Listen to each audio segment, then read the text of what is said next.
One of the things that psychologists and people who are interested in mental health and well-being have figured out recently is there's a thing called the pleasure mismatch, where we're doing things that gives us loads and loads of pleasure, but in amounts that really haven't been seen before in human history.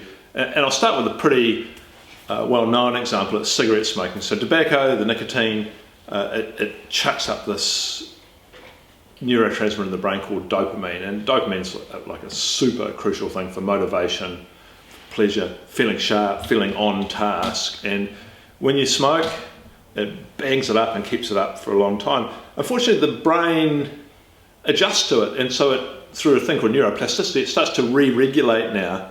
And so eventually when you're smoking, all you're doing is overcoming the pain of dopamine being low and bringing it back to normal again. So all you're doing by smoking is bringing yourself back to normal pleasure, out of pain into normal pleasure. It's not giving you anything in a big hit now, which is a shame in itself. It's not really promising what it delivers, but another much more insidious thing's going on, and that is this, that other things that put up dopamine a bit, patting your dog, kissing your wife, having a meal, that now is not going up enough to give you any pleasure whatsoever. So now you stop feeling pleasure from things like exercise, from healthy food, from normal human interactions.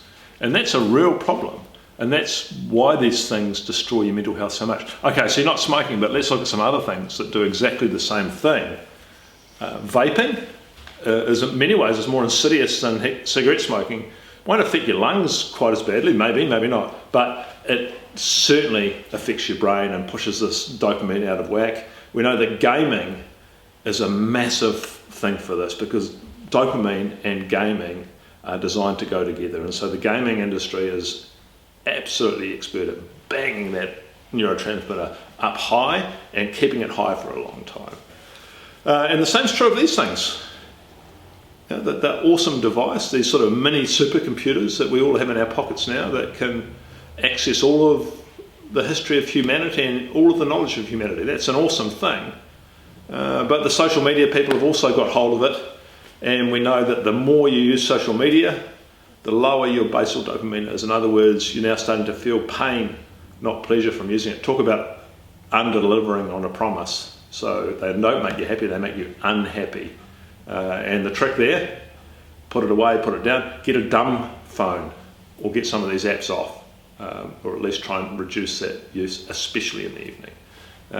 Dopamine is such a powerful determinant of well-being. In many ways, I'm surprised our mental health, particularly for our young people, isn't worse than it is. The brain's not designed to cope with these things.